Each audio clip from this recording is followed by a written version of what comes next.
solo tirado. Sodio profundamente.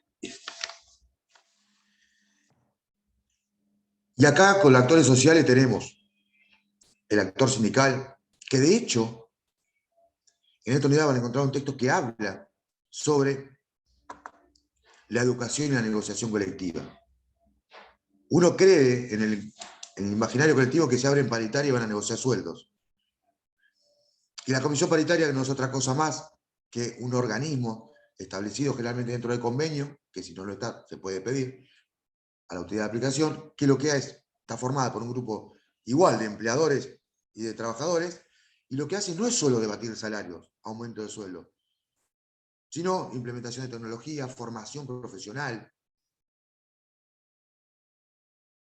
Y esto está dentro de las cláusulas convencionales, la formación profesional. Porque uno de los objetivos, chicos, de las asociaciones sindicales es remover los obstáculos que dificulten la realización plena del trabajador. Y uno de esos obstáculos es la falta de educación, la falta de formación, la falta de capacitación. Entonces, sí o sí, estos deben ser tratados en las negociaciones colectivas. El Estado presente y promoviendo este tipo de negociación. Por eso se habla de coordinado.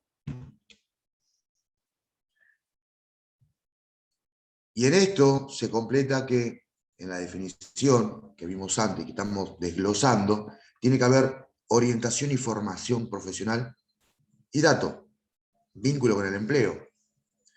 Y fíjense que este texto tiene mucha vinculación con el que vimos en la clase de Cinto y compañía, que es el texto de Educar para qué trabajo.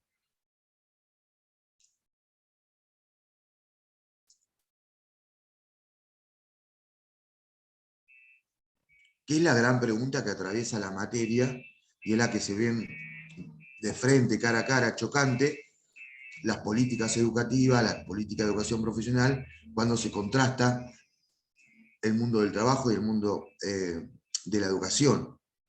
Cuando educamos, ¿para qué trabajo? Los trabajos son cada vez más dinámicos, el cambio de trabajo, de las relaciones laborales y los sistemas de producción son cada vez más dinámicos y el sistema educativo va quedando obsoleto frente a nuevas demandas de educación y de formación profesional.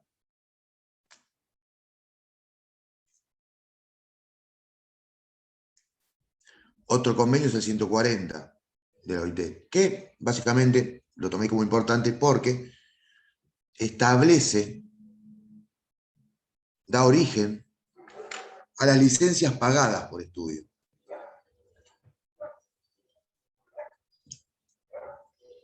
¿Y qué tipo de licencias? Bueno, las que tienen que ver con la formación profesional, con la educación general, social o cívica, dice el convenio, y la educación sindical.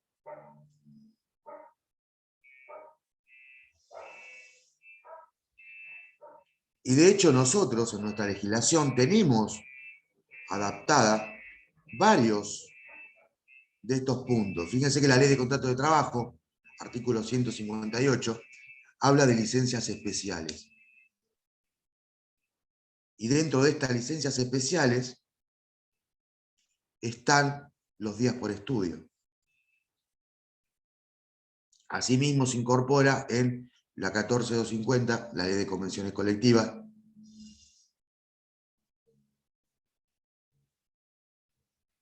y ustedes cuando vean, si ya no lo vieron en Organización y Práctica Sindical, van a ver lo que se llama la personería gremial, ¿no? Que se otorga a la asociación sindical más representativa. Estos lo tuvieron que haber tocado en sindical. Una materia linda de la facultad. Y en esta materia, la ley otorga, ¿no?, a la asociación con personalidad gremial la posibilidad de defender los derechos colectivos, individuales, individuales, etcétera, etcétera, etcétera, y remarca, ¿sí?, que entre sus obligaciones es la de coordinar los programas de capacitación y formación vinculadas con el empleo.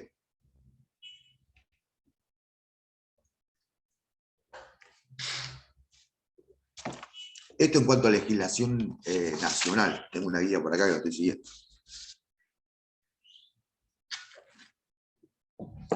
Es decir, parándonos de la legislación, vamos a tener diferentes leyes, organismos, la Constitución Nacional misma, que de alguna forma promueven el sistema de la educación técnico-profesional y su vínculo con el empleo, con el sistema productivo, esto que va a ser arrastre de la materia.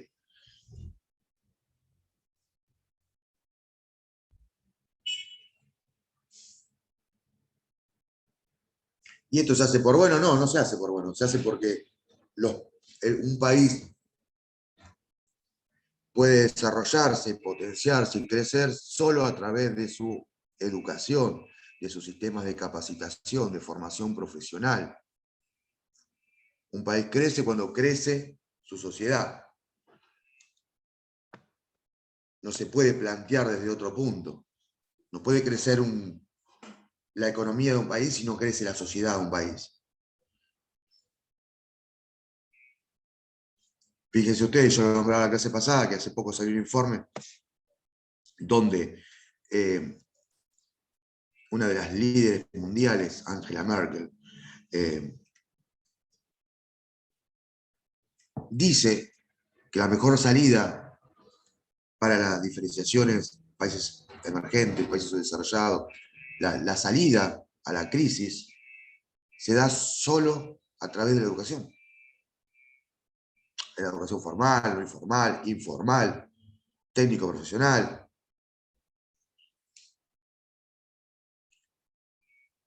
Y acá cuando hablamos de educación, Jacinto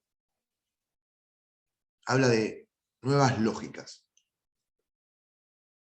en la formación profesional en Argentina.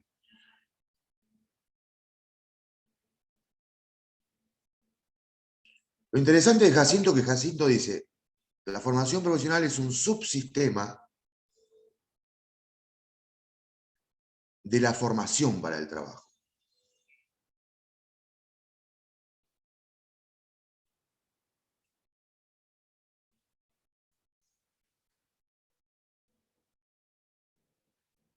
Es decir, la formación profesional no engloba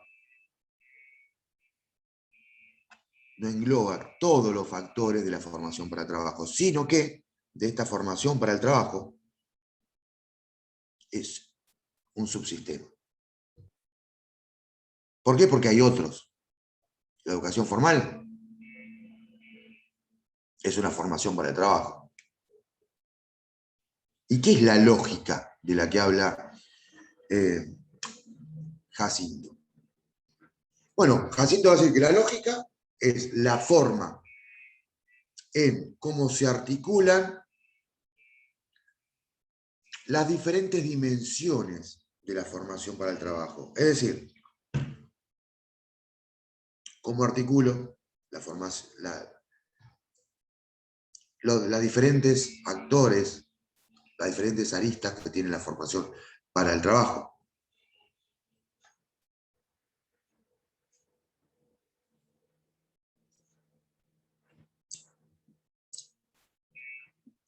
Lo interesante es que en esta articulación, si ustedes leyeron la unidad, todos me dicen sí, sí, sí, ok, todos leyeron la unidad. Diego dice que no, pero vamos a hacerle cuenta de que lo tradicional y consciente. La articulación se da a través de la ley, que es la ley de educación técnico profesional. Me la anoté por acá porque no me la iba a acordar tal cual.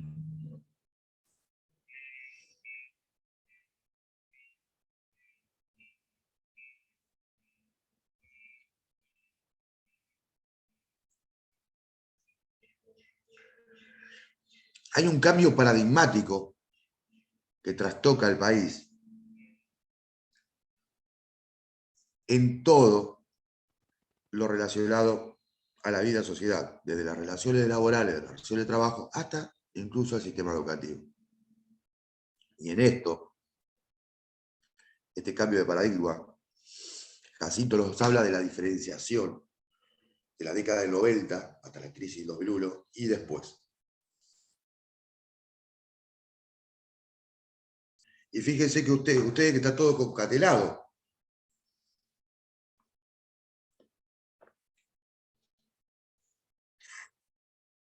En los 90 hubo un fortísimo recorte, no solo presupuestario al sistema educativo formal, sino que hubo un desmantelamiento de los centros de formación profesional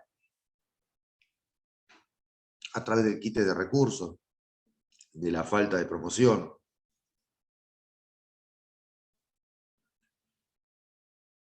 Los 90 fue el auge de bienvenido sea lo privado, de la incorporación a nivel exponencial, no es que antes no había, pero sí fue creciendo en demasía toda la oferta educativa del sector privado, la proliferación de centros privados. Lo público es malo, lo privado es bueno. Esa era la lógica.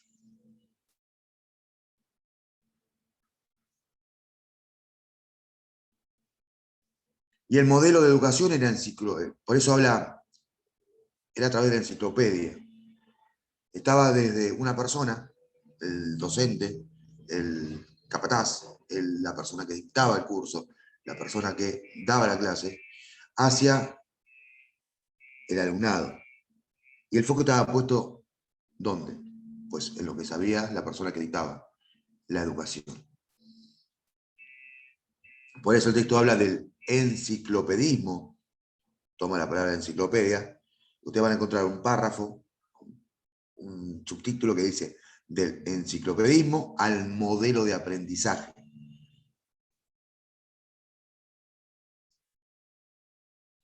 Se pasa de un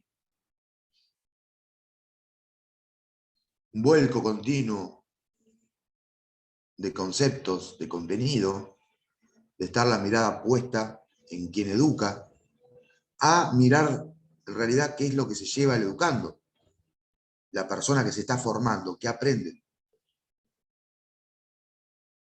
Y este cambio de paradigma está a todos lados. Ustedes cuando estudien los cambios en relaciones laborales van a tener la época del Taylor-Fordismo y la época del post-Fordismo. Antes se orientaba, ¿sí? La oferta guiaba la demanda y ahora es la demanda la que guía la oferta.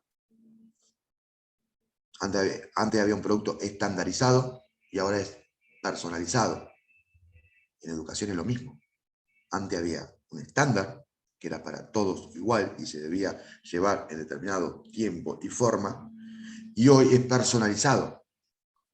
¿Por qué? Hacemos foco en que cada persona detrás entienda lo que se va enseñando. El foco está puesto en lo que se aprende, no en lo que se enseña.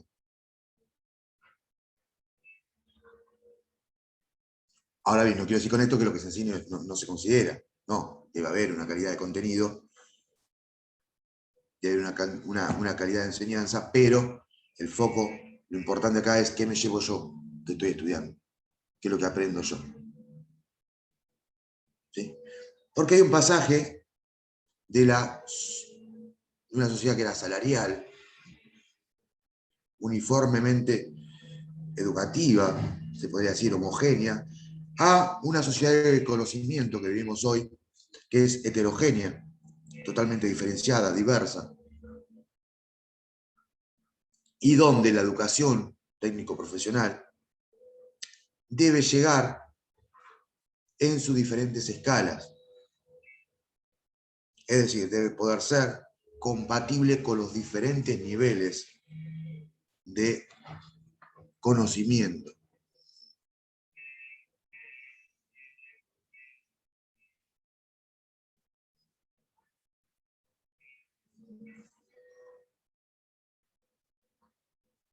Fíjense ustedes que acabo de leer acá, en mi hermosa guía, la Ley de Educación Técnica Profesional, de la que hacía mención antes, es del año 2005. Y aquí la importancia de la erradicación de un modelo que nace en el 2003 con, con Néstor Kirchner, que puede haber sido Jorge Cuevas tranquilamente. O sea, lo que no importa el hombre, sino el modelo. Se vuelve a un estado presente. Un estado presente en políticas públicas, en educación, en formación técnico-profesional, etcétera, etcétera, etcétera. O sea, se vuelve a la presencia. El Estado vuelve a retomar presencia, participación en la vida del país. Vuelve a controlar, a fiscalizar. Y no es consecuente, perdón, no es coincidente que sea el 2005 cuando se da la ley de educación técnica profesional. Es el mismo año que se crea el grupo de expertos en relaciones laborales.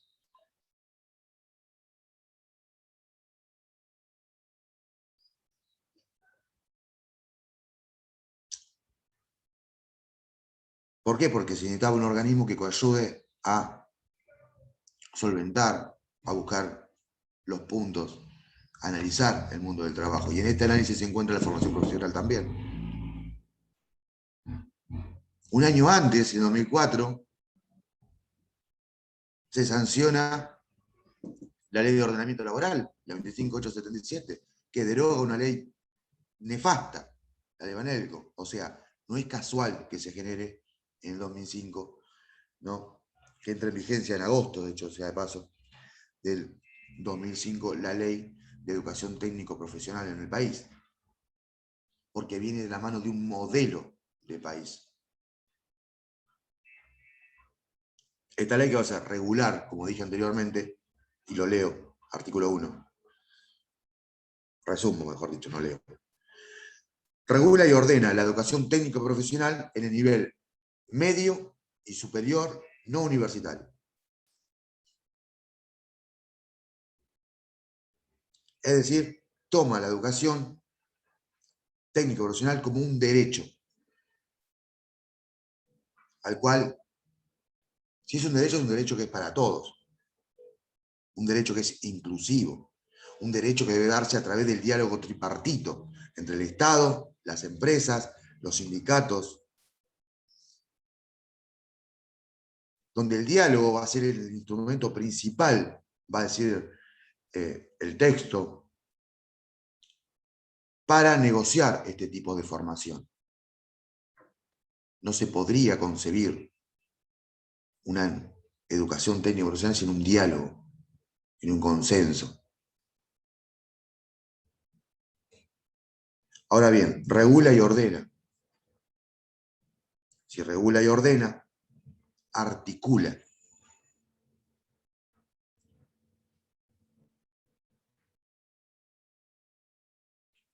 O sea, si la formación técnico profesional es un subsistema, como dijimos, ¿cómo se articula con el resto? Bueno, a través de la ley de educación técnico profesional. ¿Qué hace? Básicamente esto. Regula y ordena. Toma la educación técnico profesional como un derecho. De hecho, dice que es lo que comprende, perdón, dice que es lo que comprende la educación técnico profesional. Y acá lo tengo. Comprende la educación en un montón de niveles. Ético, ciudadano, científica, técnica, tecnológica.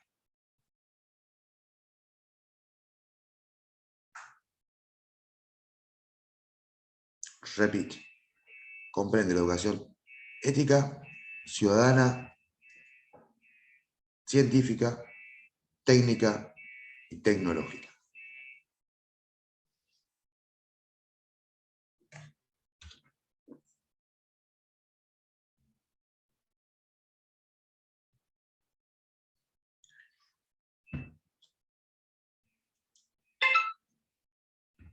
La educación técnico profesional es es una realidad que es continua, es transversal a todo, a lo largo de la historia de nuestro país. Y para ser realistas, hay un texto que ustedes van a tener que habla de el impacto de la pandemia, del COVID-19,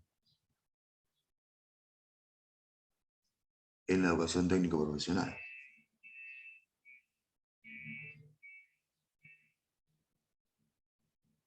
Y da una estadística, el 85% del sistema pudo, de alguna manera, con esfuerzo, adaptarse y empezar a ofrecer virtualmente la educación que antes era presencial. Y hasta acá bien. A lo que nos va a interesar a nosotros es el 15% que no se adaptó.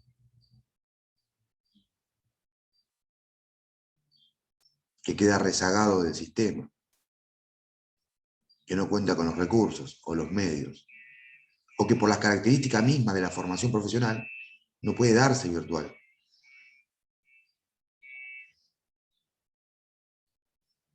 Imaginemos a alguien que hace un curso de reparación de electrodomésticos en un centro de formación profesional.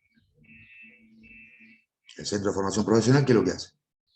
La comunidad sale a recopilar todos esos electrodomésticos que andan rotos dando vueltas por ahí. Y les enseñan a los chicos cómo desarmarlo, cómo ensamblarlo, qué cosita tocar. Ahora bien, este tipo de educación, ni les hablo de lo que hacen un curso de soldadura en un centro de formación, ¿cómo sueldan a distancia? ¿Cómo esas capacitaciones, esa educación que se da a través de la manipulación de diferentes objetos, requieren sí o sí de dos ejes, quien manipula el objeto y el objeto. Y esto no lo puede salvar la virtualidad. Y es ahí donde es menester empezar a pensar de qué manera impactan diferentes factores, en este caso la pandemia, en la educación técnico-profesional.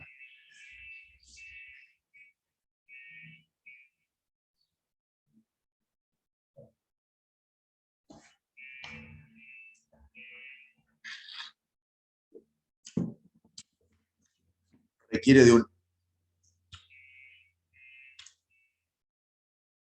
una intersección de un montón de factores, que no todos, hoy por hoy, están en condiciones de darse a la vez.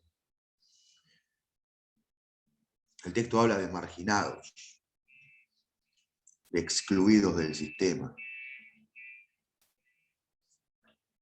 de fragmentación. ¿Y creen ustedes, hay fragmentación? Y sí. Por lo menos de mi parte, estoy convencido de que sí. No se puede hablar de educación técnico-profesional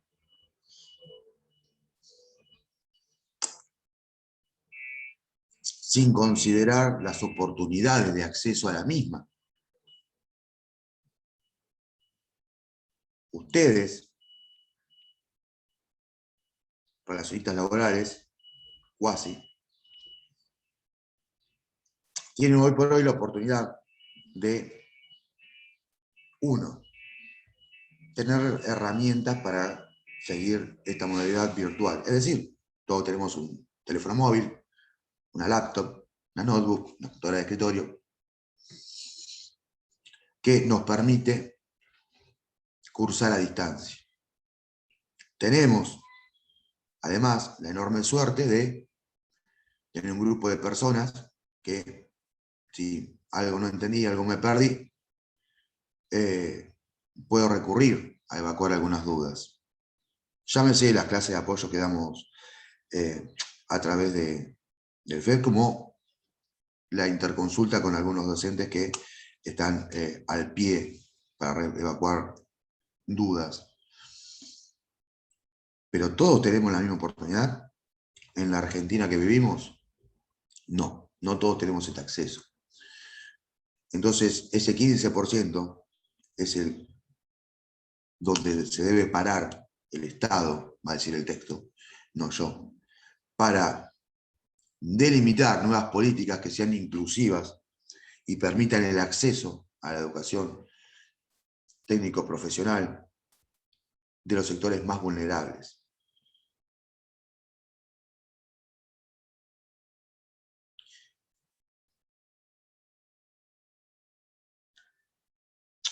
Volviendo al texto de la legislación, y también está el manual para un buen educador, que es extenso y dice lo mismo. Leanlo igual, este llevadero. Pero que le va a marcar las pautas de que no es un hecho que está aislado de todo lo demás, sino que la educación técnico-profesional, la capacitación, está prevista en materia de legislación en todos los niveles, ya sea en la negociación colectiva, en el contrato de trabajo, en las políticas de gobierno. ¿Se entiende? ¿Y esto qué relación tiene con lo que vimos anteriormente en la clase pasada con la competitividad? No se abataten, hablen de a uno. Escúchame. Bien. Como hubo un cambio de paradigma, que venimos hablando, que Jacinta nos cuenta, sobre que pasamos del enciclopedismo al modelo de aprendizaje de una sociedad salarial a una de conocimiento, ¿sí? De un Estado liberal a un interventor presente.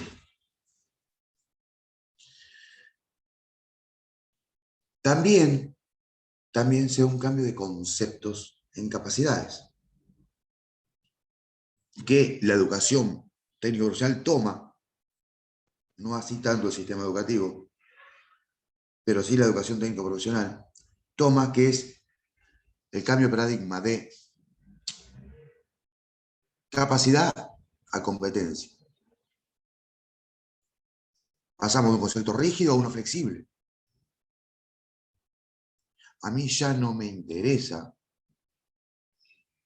que Jessica Ferrer sea la mejor, no sé, supongámosle, personal de limpieza del mundo, limpiando vidrios.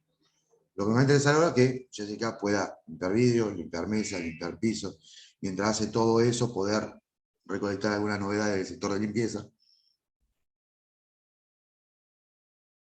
¿Por qué? Porque esto de la flexibilidad, esto que hoy nos toca de cerca, y que siempre está este paradigma de flexibilización, no es malo. Lo que es malo es la connotación que se le da al término. Es como las malas palabras. ¿Vieron que hay quien dice que las malas palabras no existen? Lo que hay son palabras cargadas de connotación negativa. Esto es lo mismo. Si uno habla de empresas inteligentes, de empresas adaptativas, de empresas que triunfan, hablamos de empresas flexibles. Si hablamos de un muy buen perfil profesional, no, tiene la verdad que este chico es muy apto, hablamos de que esa persona es una persona flexible, adaptable, polivalente, multifuncional. Ahora bien, cuando hablamos de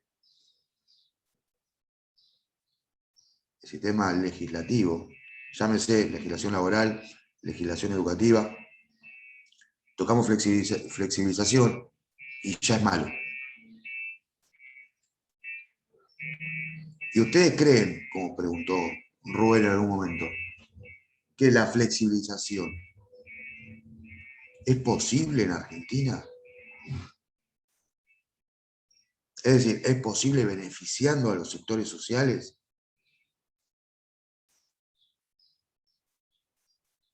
Hoy están, pará, no se abataten, yo voy. Es posible, lo dice Jacinta, es posible, lo dice Lucero, es posible, lo dice Guillermo.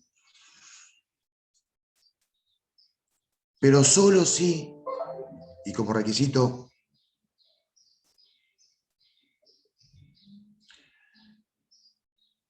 indispensable a través del diálogo social, a través de la participación de sus actores.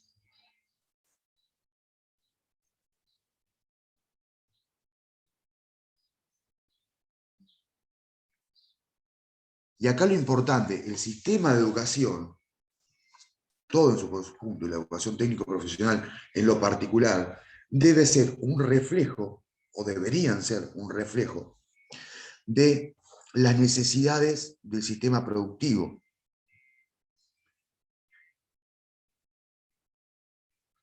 Y el sistema productivo, en el ideal, debería encontrar su caudal de candidatos, su caudal de personal, en el sistema educativo. ¿Y por qué es difícil articular el sistema productivo con el sistema educativo? Principalmente por lo...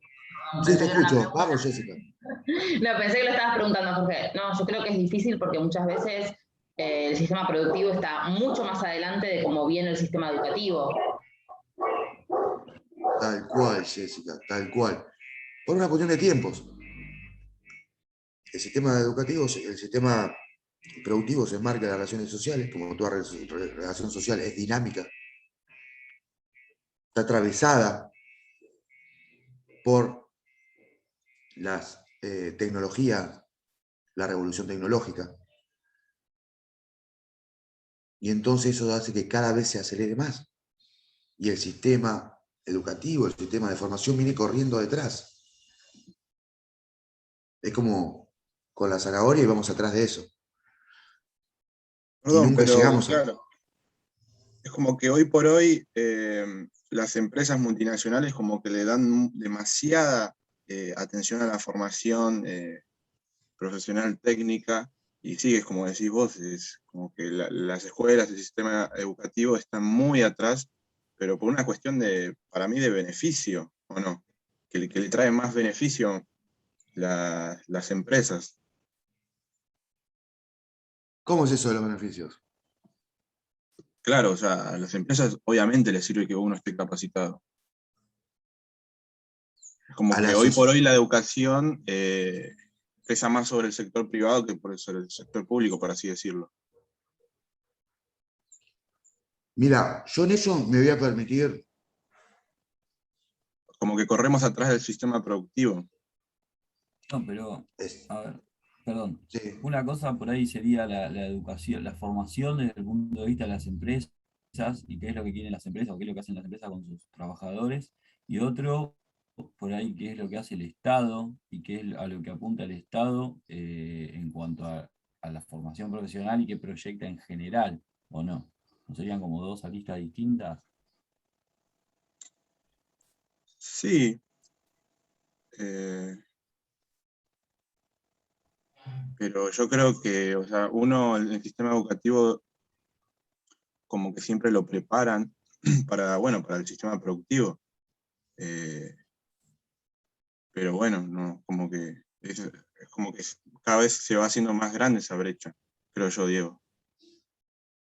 No, sí, eso desde ya, pero, o sea, el sistema educativo en general te tiene que preparar para la vida, y bueno, la vida en algún momento se tiene que transformar en trabajo porque es la subsistencia, ¿no? Tal cual, tal Pero cual. también después, digamos, está la puntualización, o sea, qué quieren las empresas, a qué apunta el Estado, y ahí se abre como una cosa, ¿no? Y ahí es donde por ahí también viene el choque y el que, bueno, no sé, que por ahí estemos atrasados o que haya diferencia de tiempo entre necesidad productiva y formación, ¿no? O proyectos de formación. Yo creo, considero, casi que se me infla el pecho el orgullo, que esto es lo que debe buscar la formación técnico profesional. Esto evidencia el cambio de paradigma del que habla Casinto, del enciclopedismo al modelo de aprendizaje, de la educación puesta en el ojo sobre el educador a la educación, ¿sí?, sobre educando, que es esto que se acaba de dar ahora. El debate, la participación, el poder entender qué es lo que ustedes entienden, empatizar con ustedes, poder ponerme, hoy yo, mañana otro, del punto de vista de Diego, de Jessica, de Agustín, que bien válidas son sus razones. Y esto es verdad, el sistema educativo va a correr como el conejo atrás de la zanahoria siempre a través del sistema productivo. ¿Por qué? Porque el sistema productivo, por su naturaleza, es más dinámico. Y porque el sistema productivo requiere ya, hoy, un trabajador que sepa pisar la tita de cerveza. Pero al sistema educativo, formal, informal, el técnico profesional, le lleva tiempo formar a alguien para pisar esa latita de manera correcta. Entonces, esta cuestión de tiempo pasa, ¿por qué? Porque el sistema requiere hoy, el sistema productivo requiere hoy capacidades que al sistema educativo le cuesta, no es que le cuesta, le lleva tiempo formar.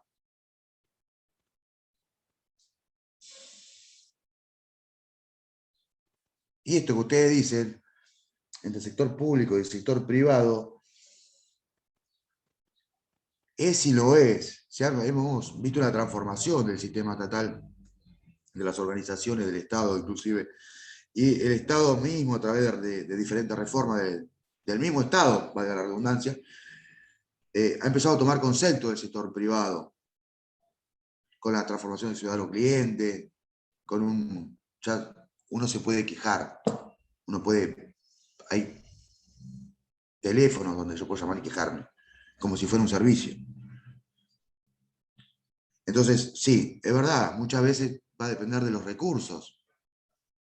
Es decir, si yo estudio en la Jorge Cuevas Academy, que la abastecen el grupo Ferrer Hilton, entonces, sí, mis recursos, o sea, vos venís a estudiar a mi academia conmigo y que yo tenés cine rotativo, pantalla, tenés los robotitos para manejar.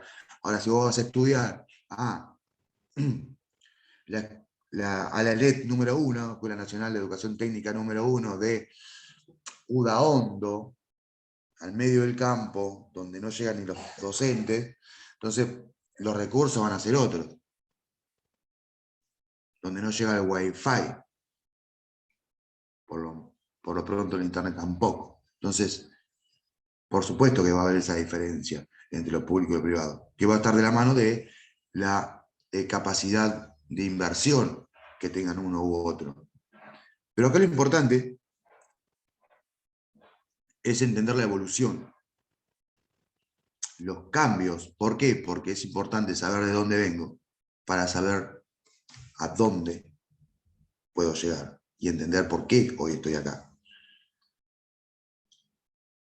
A nivel personal, yo, Jorge, y cada uno de ustedes, y a nivel de lo que se estudia, en este caso, la formación profesional. Por eso es interesante entender la evolución, ¿sí? Y el reconocimiento de su importancia. ¿Plasmada dónde? En el marco constitucional. Imagínense la importancia del sistema educativo, del sistema de formación técnico profesional que queda enmarcada en la Constitución. Y a través de la aceptación de las diferentes recomendaciones de organismos como la OIT, es que de hecho el sistema queda por sobre las leyes, porque tiene jerarquía supralegal, que emana de la misma Constitución. De hecho, se hace operativo en la ley, otra vez me olvidé el nombre, de Educación Técnico Profesional de 2005, que va a fijar las maneras de articulación, los derechos, las obligaciones de las partes involucradas en este sistema.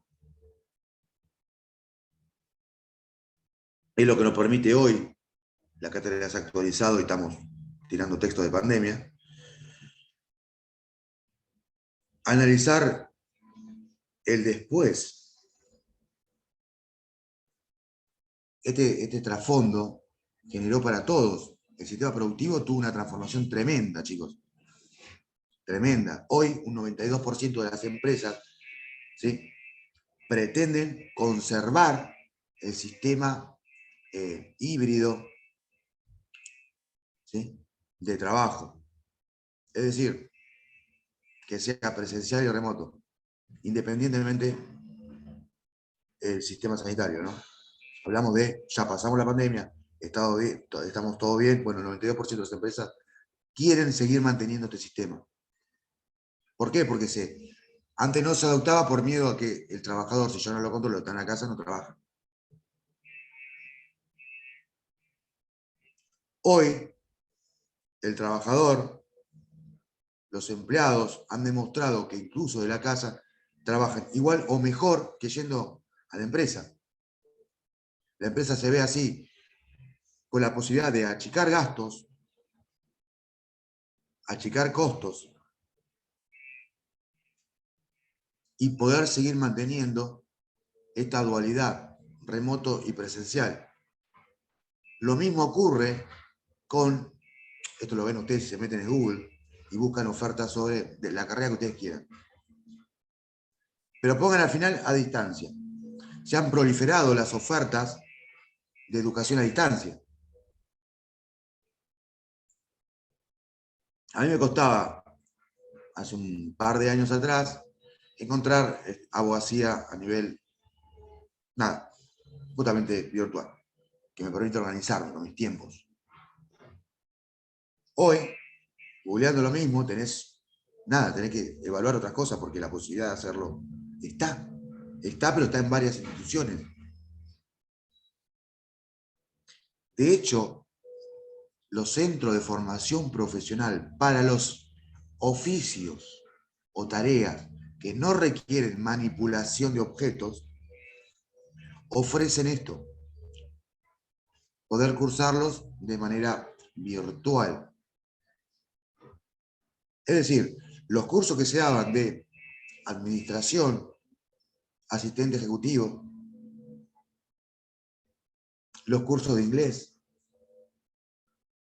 dije inglés como idiomas en realidad, indiferentemente de cuál se dicte, los cursos de selección de personal, de auxiliar administrativo contable, todos cursos que existen hoy actualmente. Liquidación de sueldo, me dice Diego. Todos estos cursos hoy se ofrecen virtual.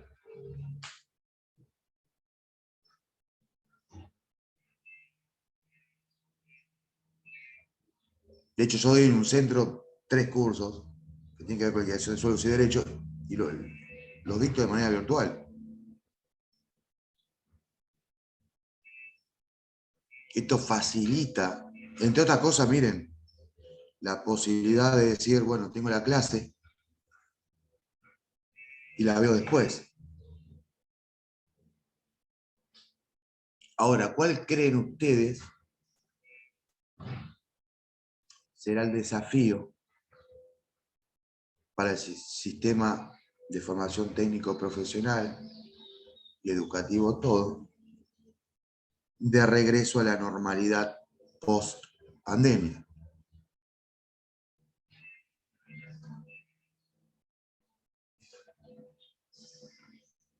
Bueno, no se batate. Tomar el Básicamente, bondi, no. Tomar el bondi para ir a la facultad.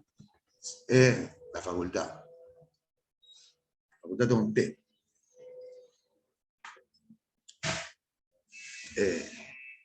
La facultad toma un té. Yo, no sé, soy fanático de la presencialidad, quizás porque tengo 40 años y vengo de otra generación, pero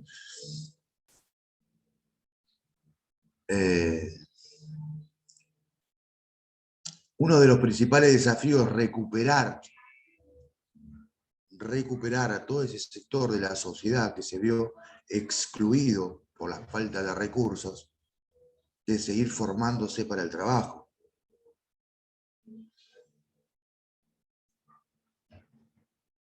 entonces el Estado, los estados, yo hablo de Argentina porque es nuestro caso particular, pero los estados en general, van a tener que empezar a repensar las políticas de cara a articular correctamente el sistema productivo con el sistema educativo. Y esto, como bien dice Jacinto, no puede darse sino a través del instrumento más preciado, que es el diálogo social, el consenso tripartito entre las organizaciones representativas de los trabajadores, las cámaras empresariales y el Estado más presente que nunca.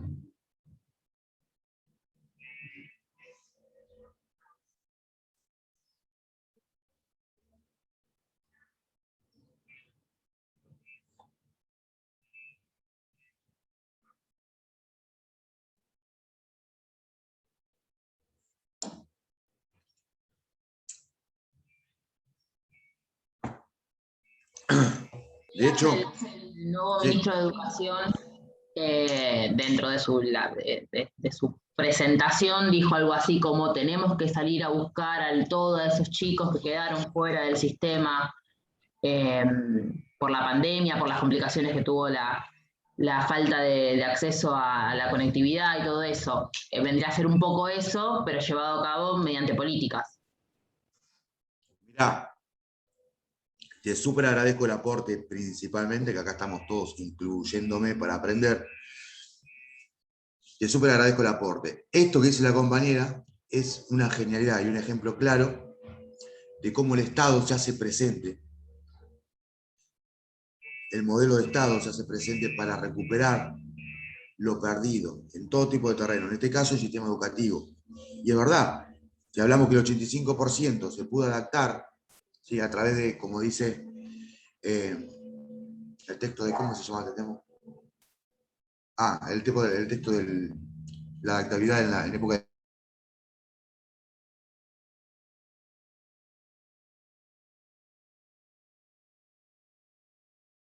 Y te congelaste, Jorge. Sí, otra vez. Ahí, vamos a esperar que se conecte.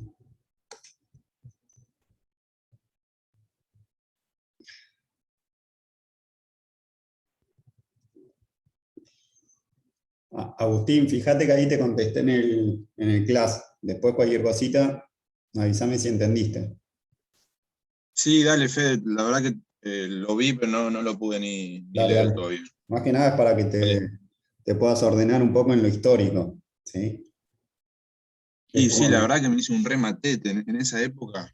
y, y porque en ese periodo histórico justamente, o sea, vuelve Perón, ¿viste? Y es como que justamente Argentina intenta ir como a contramano de las políticas neoliberales que se estaban instalando. Imagínate que con la crisis del petróleo, ahí cambia de vuelta el paradigma. Se pasa a nivel mundial de un estado de bienestar a un estado neoliberal. Pero bueno, justamente se da la particularidad que en nuestro país estaba el peronismo y se fue para otro lado, ¿entendés? Un Estado que intervenía en la economía, generación de empleo, desarrollo de la industria. Es más, después del fallecimiento de Perón, con Isabel, que era la mujer que gobernaba, ahí se genera el pleno empleo. No existía desempleo en esa época. Entonces, bueno, después con la caída, que ahí te puse lo del Plan Cóndor y esas cuestiones, es que justamente ahí en nuestra región se alinea, digamos, con lo que estaba sucediendo en el mundo, que era el neoliberalismo. Ah, claro, bueno, dale. Sí, porque en el texto como que parecía como dos aristas diferentes. Claro, Que había como pleno empleo, o sea, vos decís esto con Isabel. claro, en el gobierno de Isabel se alcanzó. Sí, Claro, después, como dice la década de los 70, lo interpreté con el gobierno de facto también. claro, no, pero ni bien vas a ver que obviamente ni bien aparece la dictadura, la última dictadura militar, ya después el manejo de la economía es otro y comienzan los índices de desempleo, de endeudamiento del país, ¿entendés? Siempre cuando hablamos de periodos históricos y que los autores le ponen años, no lo tomen tan lineal también, ¿sí? Sí. Bueno, gracias, Fede. No, Gracias. no. Muy capo.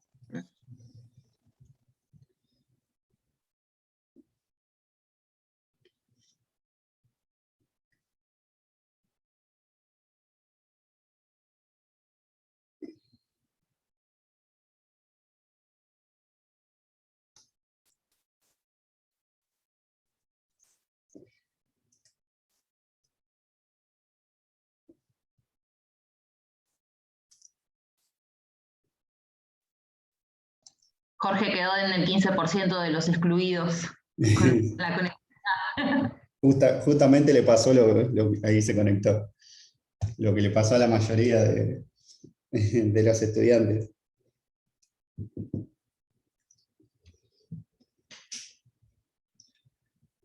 Bueno, pero por ejemplo, justo cuando empezó la cursada virtual en el 2020, yo arranqué con esta materia, me había anotado, porque venía cursando tranqui. Y sinceramente, o sea, o sea, al principio me costó agarrar la mano a la virtualidad, conectarme a esto, a lo otro, el lugar. Y bueno, de hecho tengo acá, yo tenía una herrería, un taller, y me hice acá como una oficinita dentro del taller, ¿no? Claro. Pero no fue fácil y tampoco es que, o sea, tengo internet, digamos, tenía celular en ese momento, todo, pero tenía una compu media viejita, desarmada, que me la puse a armar. Pero sí, y bueno, la dejé porque no le pude seguir el ritmo, que no sé si venía más o menos parecido a como la están dictando ahora, o había, yo me acuerdo que hice alguna que otra clase de Zoom con esta gente, con la cátedra, pero bueno, nada. Y me imagino la gente que realmente no tiene, digamos, que tiene carencias, ¿no? De Claro, conectividad o de imagínate. aparatos, o gente que tiene, no sé, un celular para 3 estudiantes, o sea, desde ya que es dificilísimo. Es que justamente eso pasó, esa brecha se dio en los barrios más precarios encima, y fue grave el tema. También, o sea, no, hablando un poco de política en ese sentido, lo que sucede también a nivel electoral y estas cuestiones de lo que decidió el pueblo, digamos, que está muy descontento con la situación política, digamos, nacional, no es casualidad también. O sea, yo creo que parte también de las decisiones con respecto a la educación tienen que ver con eso. Eh, y porque la gente, las familias, digamos, más humildes también lo vivieron, o sea que los chicos no pudieron recibir una educación como la gente en sí, porque vos no podías tener la continuidad pedagógica, digamos, con un celular, ¿entendés? O sea, un celular para 4, 5, 6 personas. Y justamente en nuestra facultad y en todas las universidades del país hubo una deserción porque obviamente los padres priorizaron que, bueno, aunque sea los chicos tengan un poco de educación, ya sea por WhatsApp, etcétera, y bueno, y decidieron no continuar con su carrera, digamos, porque se hacía muy difícil. Pero bueno, la brecha tecnológica es más grave, está generando más grieta, digamos, que una brecha económica en esto de la pandemia, ¿no? Va todo de la mano. No, y también los profesores, o sea, cuántos profes por ahí se les complicó y todo para también conectarse o poder dar la clase, ¿no? Digamos, yo vi profesores, gente grande que bien, porque, digamos, se conectaban, compartían pantalla, toda la bola, y había otros que decían, este le está remando mal, y qué bien, ¿no? Uno lo aplaudía acá, pero, o sea, como que bueno, nada, qué sé yo. También es un tema eso. Qué sé yo. Ya está, Jorge, estás habilitado, podés hablar si querés, ¿eh?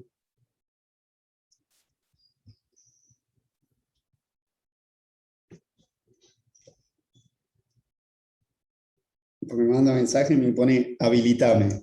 Estás adentro ya, Jorge. Salvo que se haya ido de vuelta. Está conectando. Sí, los docentes también tuvieron esa brecha y esa poca capacitación. ¿Sí? Tuvieron que aprender a los golpes mucho.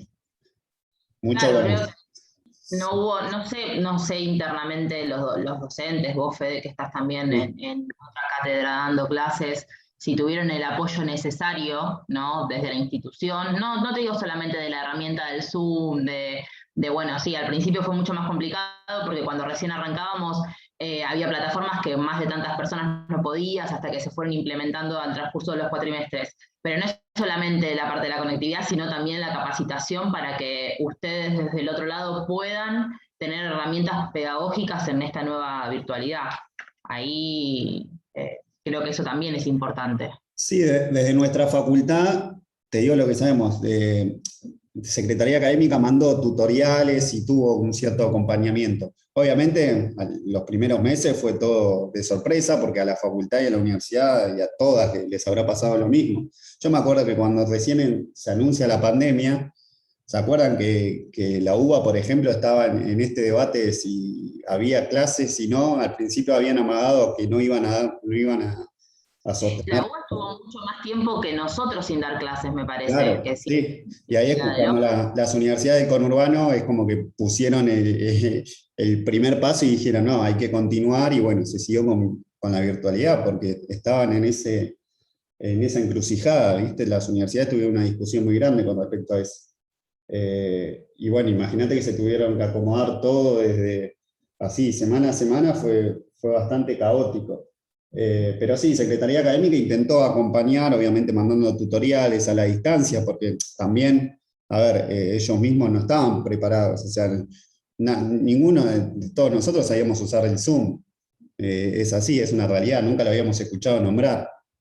Eh, eh, Pasaba, salvo que, bueno, el que laburaba ya y tenía algún conocimiento sobre las herramientas, el que laburaba a distancia, buenísimo. Pero bueno, fue todo un acostumbramiento. Creo que no sé si, por ahí me equivoco, pero creo que la única universidad que venía con una metodología de educación, de universidades públicas hablo, creo que era la UNCI. La UNCI ya venía con clases virtuales, con carreras, dentro de algunas de las carreras que daban, las daban de manera virtual, pero después el resto de las universidades estábamos todas, o sea, estaban todas igual.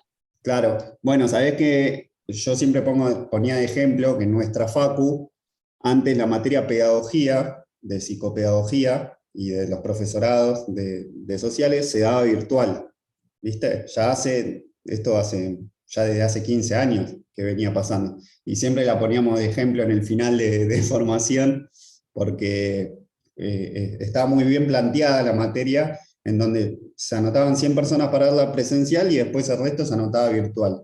Y tenían un seguimiento cada 15 días, ¿viste? Y tenían que hacer trabajos prácticos semanales. Fue una buena experiencia, y los estudiantes que la cursaron virtual estaban contentos, porque justamente también, o sea, tiene algunas ventajas con respecto, bueno, al ahorro del viaje, como todo lo que vivimos en este tiempo. Eh, Así que era una buena experiencia para replicar. Y ya se venía haciendo en sociales desde hace años. Eh, Obviamente no con el mismo ritmo que se hace hoy en día con las materias virtuales. Y hay otras facultades que también, por ejemplo en la UNTREF, la de 3 de febrero también tiene algunas cosas virtuales. Ahora es como que ya se abrió muchísimo más. Y bueno, genera un nuevo paradigma, ¿no? O sea, ¿qué va a pasar el año que viene? O sea, para mí hay algunas materias que tendrían que cursarse ya con esta modalidad, o sea, que sea bimodal esto, ¿no? Vamos a bancar que me está escribiendo Jorge.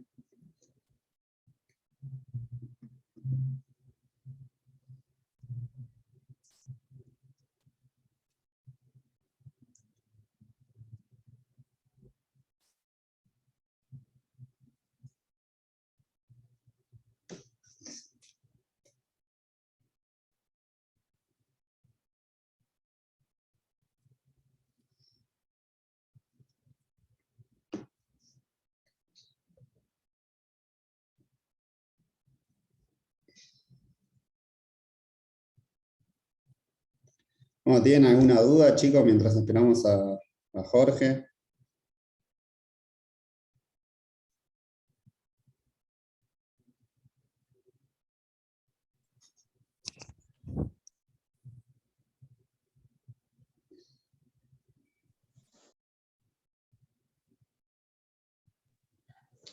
Hola, yo más que nada es aportar a lo que dijo la compañera Jessica con respecto a lo del 15% que no tuvo conexión, digamos, ¿no?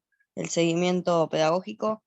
Me enteré por una amiga que es maestra que se incorporó ahora un plan que es dentro de lo que son los gabinetes, hacer un acompañamiento a esos chicos que tuvieron esa deserción.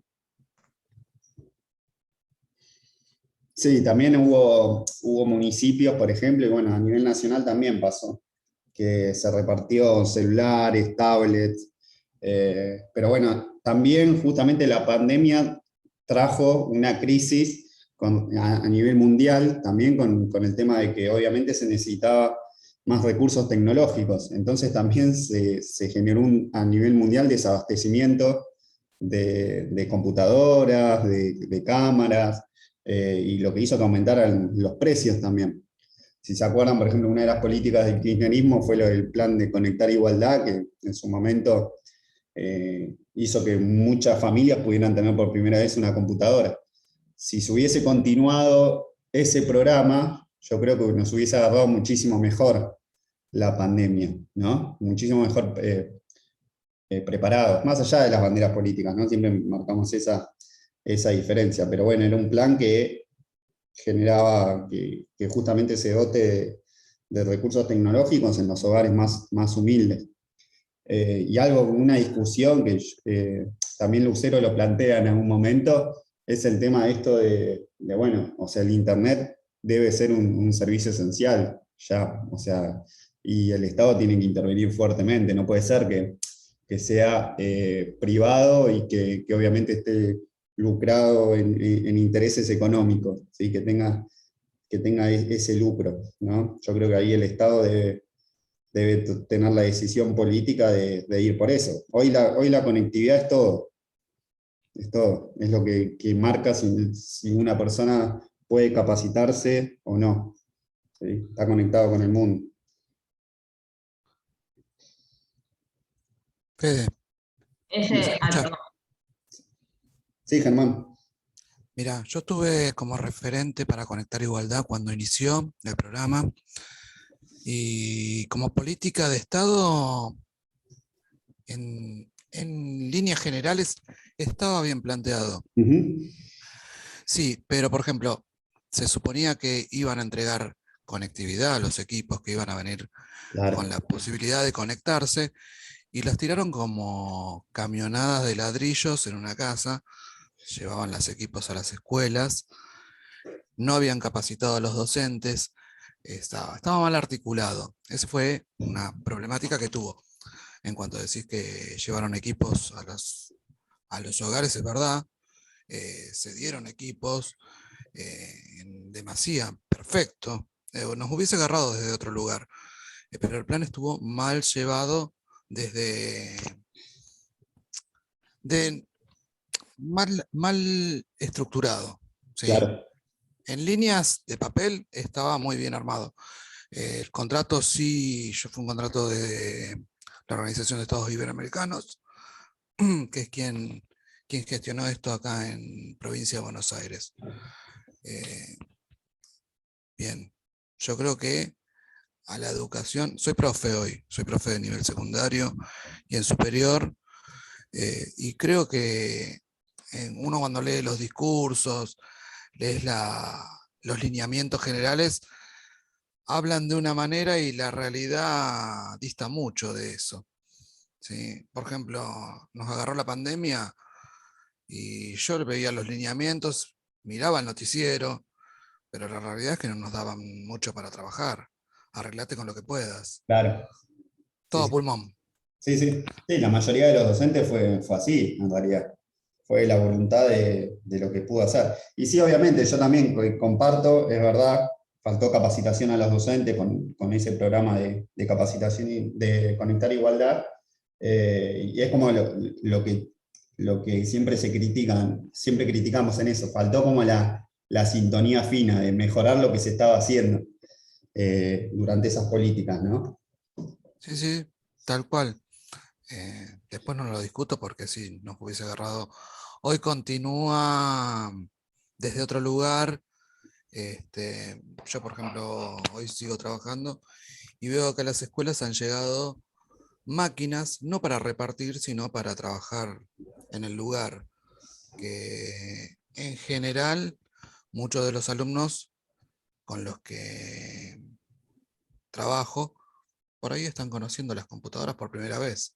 Yo se las doy pensando que ya han trabajado quizás en la primaria, ¿sí? Con esos equipos, y por primera vez agarran una computadora. ¿Sí? Sí, Sí, sí, es muy, muy grande esa brecha. Y yo, por ejemplo, también la vi en la virtualidad, vieron que yo doy las clases de apoyo de estadística. Sí, sí, Y, yo te seguí porque cursé estadística con vos. y durante la Y era cursada como, virtual, eh, entendí algo, vi algo grave que no sabía que venía pasando, pero bueno, estadística es una materia de segundo año y veía que los chicos que recién salían del secundario, que los cursaron durante la virtualidad, no tenían conocimiento sobre Excel, por ejemplo. nada, nada. Y es fundamental, o sea, vos laburás de administrativo en una empresa y vas a tener que saber usar Excel. Y no salen con conocimientos de secundario con ese manejo. Chicos de 18, 19 años, y que yo decía, bueno, o sea, ellos tienen que estar más capacitados que nosotros con respecto a la tecnología. Y le faltan esos conocimientos que hoy en día son básicos, o sea, para una empresa. Y es un problema. Coincido totalmente, coincido totalmente. Bueno, y tuve que, obviamente, yo soy malísimo en Excel, ¿no? Pero tuve que explicar un par de cosas sobre Excel, pero desde, no sé, desde ordenar una fila, una columna, datos, o sea, y bueno, y creo que tiene que ir por ahí, ¿no? La educación en ese sentido. Jorge, ¿volviste? ¿O no? ¿Me escuchan bien? Sí, perfecto. Por fin. Estábamos en una charla de café, opinando. Y yo ya me saqué el buzo, ya transpiré 4 veces. Bien, bien. Los saco de la charla y los meto en la materia. Dale. Perdonen.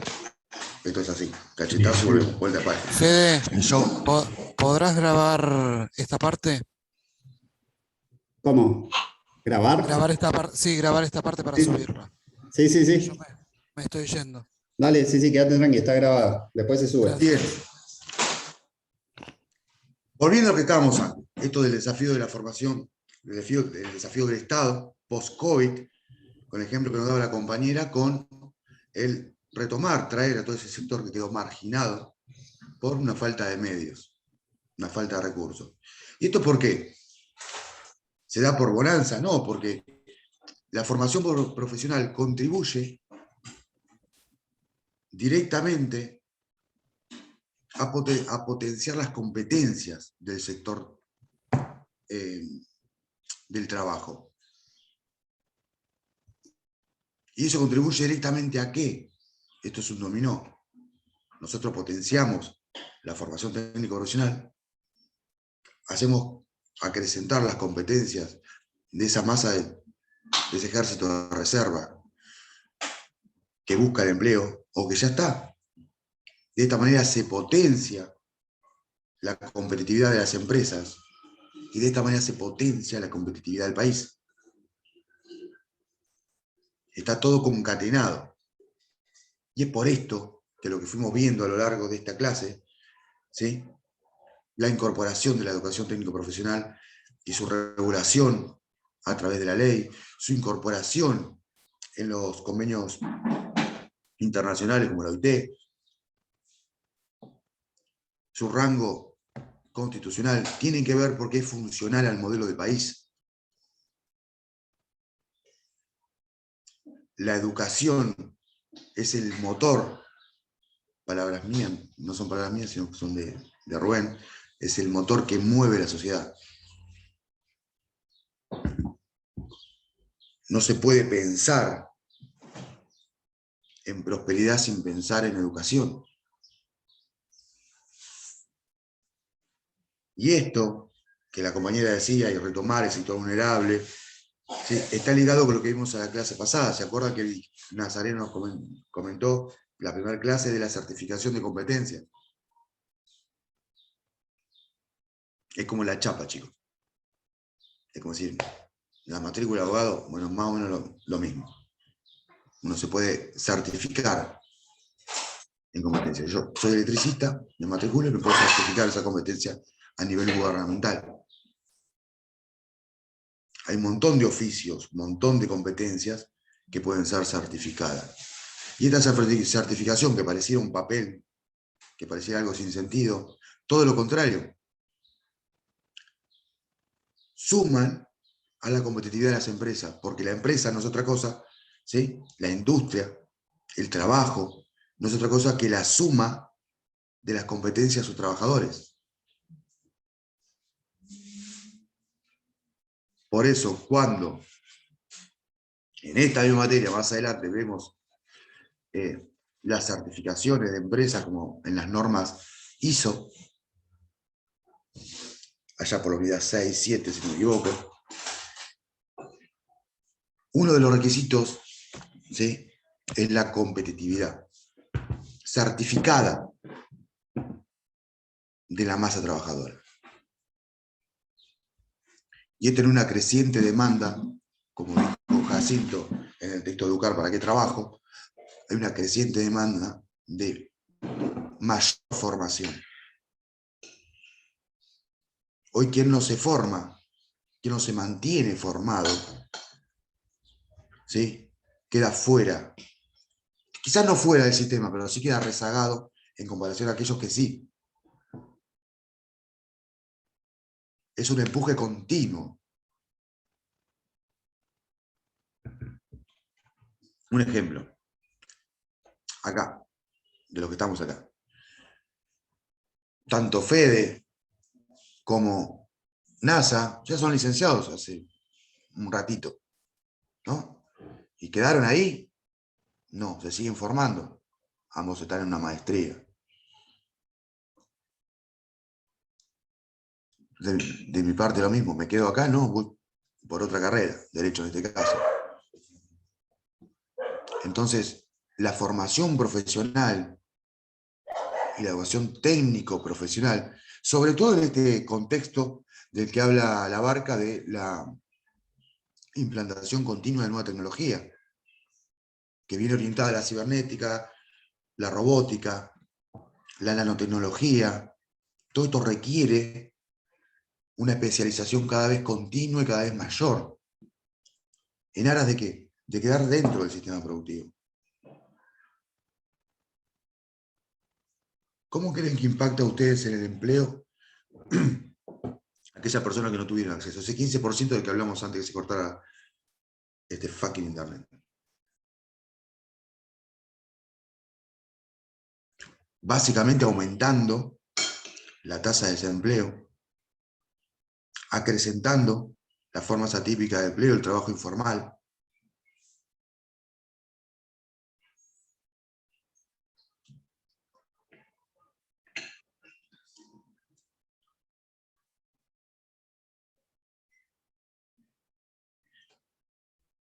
Y párense ustedes en esto, porque todo aquel que no está trabajando en relación de dependencia, ¿sí?, está dentro de la informalidad. Algunos corresponden a una normativa, qué sé yo, monotributistas, autónomos, ¿sí? Hay una normativa, digamos, mediante AFIP registrados.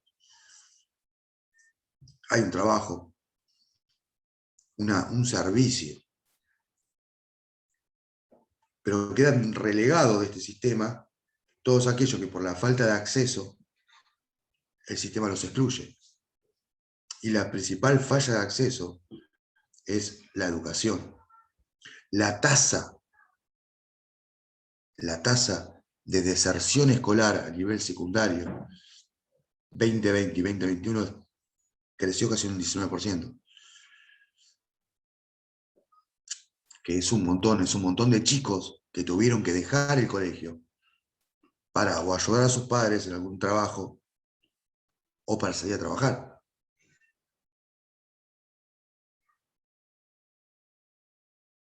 Un chico que no va a la escuela es un chico que seguramente está trabajando. No te digo en el 100% de los casos, pero en un gran porcentaje. Porque, ¿qué pasó? Voy al colegio, y de golpe no voy.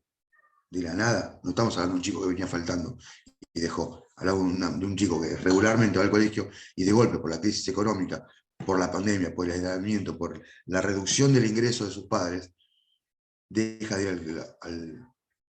al colegio. ¿Qué es lo que hace, chicos? Nada, básicamente engrosar la fila de la falta de competitividad de las personas para inserción en el empleo, engrosar las filas de ascensión laboral, perdón, de inserción educativa, engrosar las filas del empleo informal.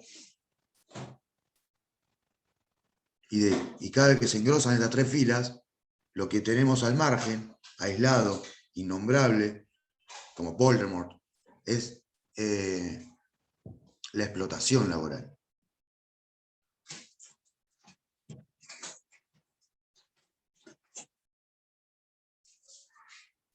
Pero en resumidas cuentas, lo que hace, para cerrar, no vamos a extender capaz un cachito si ustedes me dejan, pero a lo que hace a esta unidad, y acá el paréntesis de 10 segundos, tocamos unidades y no autores específicamente. ¿Por qué? Porque cada unidad encierra una temática. Y lo que trato de hacer, en la medida de mis capacidades, que son muy poquitas, es relacionar la unidad que vemos con las unidades pasadas. ¿Sí? Entonces, unidad 3, la que vemos hoy. ¿Qué tomamos? Básicamente la educación técnico-profesional y su relación jurídica, con el marco jurídico. ¿Qué vimos? Vimos que tiene raigambre constitucional. Artículo 75, inciso 9 de la Constitución Nacional. Que lo relativo a la educación y la promoción de políticas tienen jerarquía supralegal a través de los convenios ratificados por Argentina a través de organismos internacionales como la OIT, que tienen, por el artículo 75, inciso 22, jerarquía supralegal. Vimos que se han ratificado 69 convenios del año 33 a la fecha. Vimos que entre los más importantes en materia de educación están el 140 y el 142. Creo, sí, es así. Vimos que estos convenios básicamente engloban a la educación técnico-profesional en la educación profesional, educación, lo estoy diciendo porque nada, educación general, social o cívica, y la educación sindical. Vimos que no es posible pensar en una integración del sistema productivo y el sistema educativo sin la herramienta fundamental que es el diálogo social, a través de los distintos actores, ¿sí?, del mundo del trabajo. Los sindicatos, los trabajadores a través del sindicato, las empresas, cámaras empresariales y el Estado.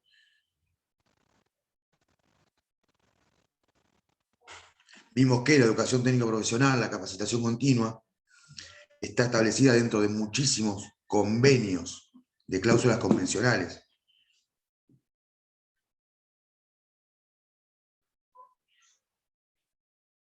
Que se renegocian continuamente a través de las comisiones paritarias, que no están hechas solo para fijar salario, sino que atraviesan todas las aristas del mundo del trabajo.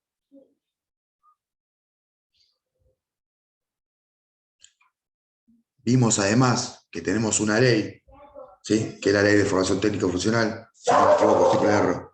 No, esta vez la pegué, del año 2005, que no es casual el año en que se sanciona, que tiene que ver con la implantación de un nuevo modelo, ¿sí?, un modelo de intervención del Estado, un Estado presente, activo en materia de políticas públicas, en materia de empleo, en materia de formación. Que lo que hace esta ley es enmarcar la articulación de los diferentes sistemas de educación, ¿sí?, de la educación técnico-profesional, que como dice Jacinto es un subsistema de la educación para el trabajo.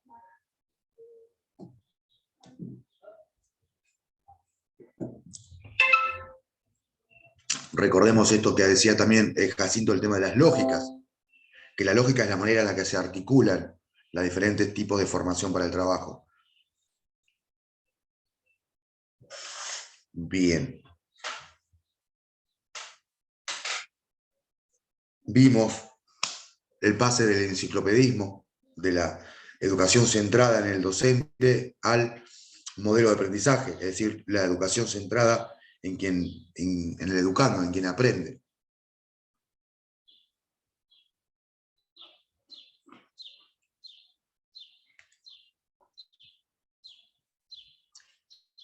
Vivimos en una sociedad de conocimiento, exponenciada por la tecnología de la que hablábamos antes y la que la Barca también habla. Vimos el contraste entre los 90, que derivan la crisis de 2001, que no solo se da en un recambio de las relaciones laborales, sino que también tiene que ver con el sistema educativo, el centro de formación profesional, que sufre recortes, desarticulación, y que empieza a ver un nuevo aire, a respirar de otra manera, con la participación de este gobierno que toma las riendas de todo lo perdido a partir de 2003, cuyo primer misión, la primera función que tiene este Estado es recuperar la institucionalización perdida. ¿Cómo? A través de un nuevo marco legal. Y es por esto que se sanciona del lado del trabajo, la 25.877 de ordenamiento laboral, y por el lado educativo o de la formación técnico-profesional, ¿sí? La ley de educación técnico-profesional de 2005, que se crea el grupo de expertos en relaciones laborales, que no solamente toca temas del ámbito del trabajo en cuanto a condiciones, cambio de paradigma de producción, sino que también la formación entra en los temas que debate el grupo de expertos.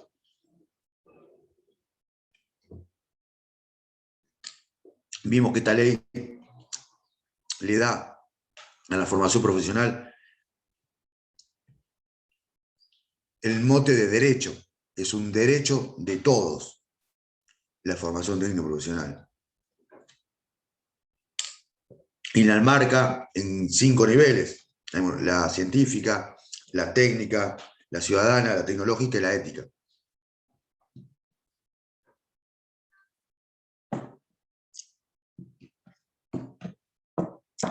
Y articula y ordena la formación técnico-profesional tanto en el nivel medio como en el superior no universitario.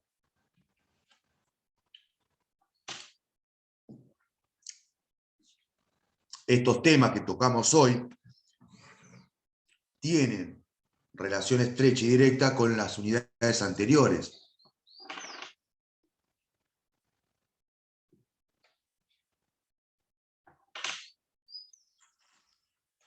Con la unidad 1, donde vemos en grandes rasgos, para no tocar de vuelta, pero vemos en grandes rasgos cómo ha ido evolucionando la educación técnica profesional, partiendo de los viejos talleres, de los capataces de oficio, ¿sí?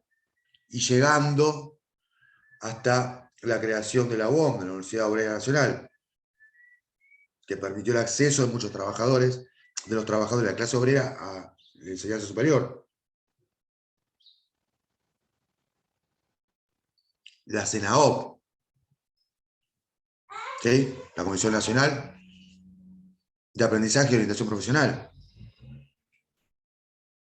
Vimos los diferentes cambios que ha ido atravesando el sistema. La ley Saavedra Lamas, que implantaba un nivel medio entre el secundario y el nivel superior, que colocaba a chicos de 11 o 12 años en la edad de aprender un oficio, que su objetivo principal era desviar a la clase trabajadora del ascenso a la universidad, a la educación superior, ¿sí? ¿Por qué? Porque si lo dejábamos llegar ahí, después nos tocaba, lo teníamos que dejar meter en la política. Era una traba de ascenso social, la ley Saavedra Lamas. En la unidad 2 también tocamos este tema de educar para qué trabajo y los cambios de paradigma. en el mundo del trabajo. Y la unidad 3 que vimos hoy se articula con lo anterior, dándole un marco normativo, tocando la realidad de las modificaciones que ha sufrido el sistema de enseñanza a través de la aparición de esto que fue la pandemia, que sigue siendo la pandemia del COVID, y los desafíos del Estado a través de esta pandemia. Bien, yo para no matarlos. Pero hasta acá, ¿alguna duda, pregunta? ¿Quejas? Me imagino que sí, pero bienvenidas sean. No, ninguna, queda claro. Sí, sí. La verdad que va aclarando el panorama. Ah, le salió Arjona adentro. Bien. Yo tengo una consulta. Diga. Perdón. Sí. Yo los primeros 10 minutos llegué medio tarde y usted había dicho lo de la reforma de la Constitución del artículo 75 y se hizo 22, ¿no? Que dice que los tratados internacionales y lo de la Constitución Nacional como que son las leyes supremas. ¿Y ahí cómo se articula con la legislación, con los convenios de la UIT? Porque yo llegué medio tarde a copiar eso.